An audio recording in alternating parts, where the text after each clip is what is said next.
Today marks the beginning of Lent, a sacred season of prayer, fasting, and almsgiving. It is a time set apart, a time to turn our hearts back to God. As we receive ashes on our foreheads, we hear the solemn words, "Remember, you are dust, and to dust you shall return." These words, though sobering, are not meant to discourage us. Rather, they remind us of our mortality, our dependence on God and His boundless mercy.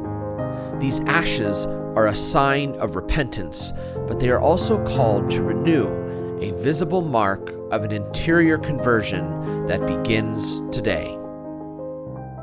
In the book of Joel, we hear the Lord's invitation, "Return to me with your whole heart, with fasting, weeping, and mourning. Rend your hearts, not your garments, and return to the Lord your God. For He is gracious and merciful, slow to anger, rich in kindness, and relenting in punishment."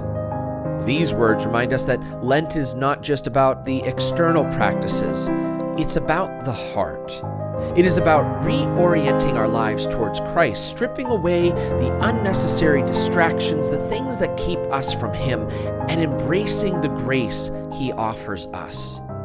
Lent is a journey, one that requires intention and discipline. It's a time to reflect on our relationship with God, to ask ourselves, what has been keeping me from fully surrendering to Him?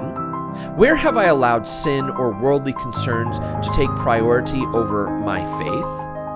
As we begin this season, let us not see Lent as merely an obligation, but more as an opportunity, for that's exactly what it is, an invitation to step closer to the heart of Christ, to rid ourselves of those things that keep us separated from Him, so that we can grow closer and closer to Jesus each and every day.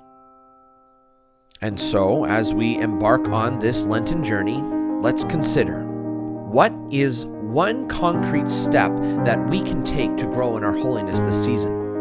Perhaps it is giving up that habit that distracts you from God, setting aside more time for prayer, or reaching out to someone in need.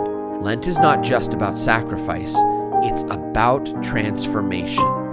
Take a moment today to reflect and commit to a Lenten resolution, something that in 47 days from now, you will be able to say that, yes, this drew me closer to Christ in a meaningful way. Write it down, pray over it, ask for the grace to persevere, and just wait for that Easter Sunday.